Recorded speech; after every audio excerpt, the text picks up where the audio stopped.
Bienvenue sur la chaîne YouTube de The Defeating Epilepsy Foundation. Dans cette présentation, nous discuterons de ce que sont les crises réfractaires, de la manière dont le médecin diagnostique l'épilepsie réfractaire, des crises courantes associées à l'épilepsie réfractaire, des causes des crises réfractaires, des symptômes des crises réfractaires, des traitements des crises réfractaires, et des premiers soins en cas de crise réfractaire. Assurez-vous d'aimer nos vidéos et de vous abonner à notre chaîne YouTube. Cliquez sur la cloche pour être averti des prochaines vidéos. Veuillez cliquer sur notre lien de don en haut de notre chaîne et faites un don dès aujourd'hui. Votre don nous aide à faire une différence dans la vie de ceux qui luttent contre l'épilepsie. Nous apprécions votre soutien. Les crises réfractaires sont des crises qui ne sont pas contrôlées malgré les tentatives visant à les contrôler avec 2 ou plusieurs médicaments antiépileptiques, seuls ou en association. Environ un tiers de la communauté épileptique est touchée par l'épilepsie pharmacorésistante. En raison des crises incontrôlées, l'épilepsie réfractaire peut causer beaucoup de difficultés dans la vie d'une personne. Beaucoup sont incapables d'aller à l'école ou d'obtenir un emploi rémunéré.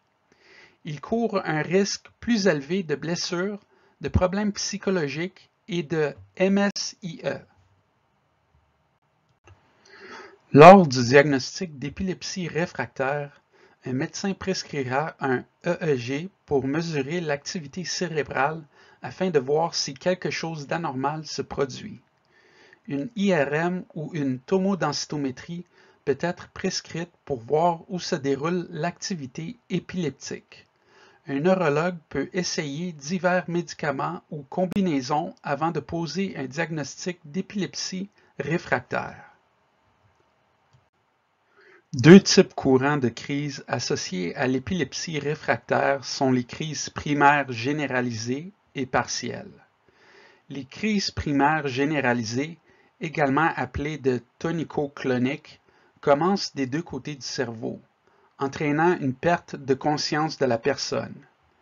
Les crises partielles ou focales sont localisées dans une seule zone du cerveau.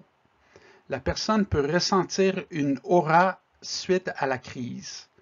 Dans certaines situations, la crise peut se propager à d'autres régions du cerveau, ce qui entraîne une crise tonico-clonique.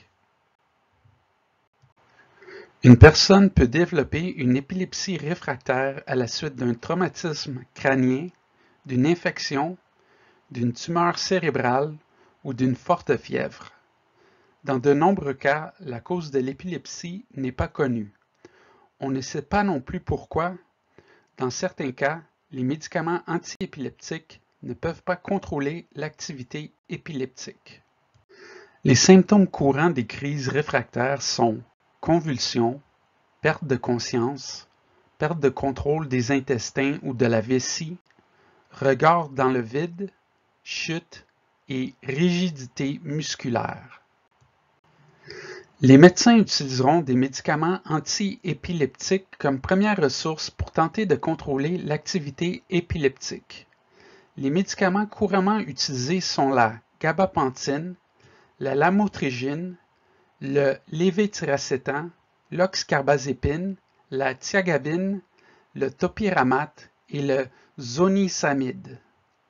Lorsque le médicament échoue, des options telles que la chirurgie ou SNV peuvent être une option.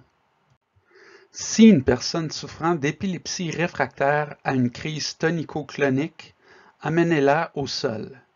Tournez-la sur le côté et placez une couverture pliée ou un vêtement sous sa tête.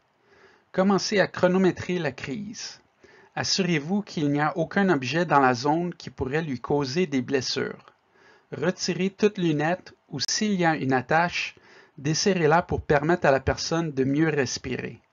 Si la crise dure plus de 5 minutes, appelez un médecin. Si une personne souffrant d'épilepsie réfractaire a une crise focale, parlez doucement et calmement. Évitez de crier après la personne, sauf si cela est nécessaire pour assurer sa sécurité. Gardez-la à l'écart des objets pouvant causer des dommages et ou des blessures. Restez à côté de la personne pour éviter des blessures. Pendant la crise, la personne peut adopter un comportement étrange, comme crier, marmonner et faire les 100 pas. Si la crise dure plus de 5 minutes, appelez un médecin. Informez l'ambulancier de l'état de la personne et des médicaments qu'elle prend si ceux-ci sont connus. Si les forces de l'ordre arrivent en premier, informez-les du diagnostic de la personne. Pour en savoir plus sur l'épilepsie réfractaire, veuillez consulter les ressources utilisées dans la présentation d'aujourd'hui. Veuillez aimer et vous abonner à notre chaîne YouTube. Suivez-nous aussi sur nos comptes de médias sociaux. Nous aimerions avoir de vos nouvelles. Laissez-nous un commentaire ci-dessous ou écrivez-nous à info@defeatingepilepsy.org. Merci pour votre soutien et ensemble, nous vaincrons l'épilepsie. Découvrez nos autres superbes vidéos et abonnez-vous dès aujourd'hui. Vous avez le pouvoir de vaincre l'épilepsie.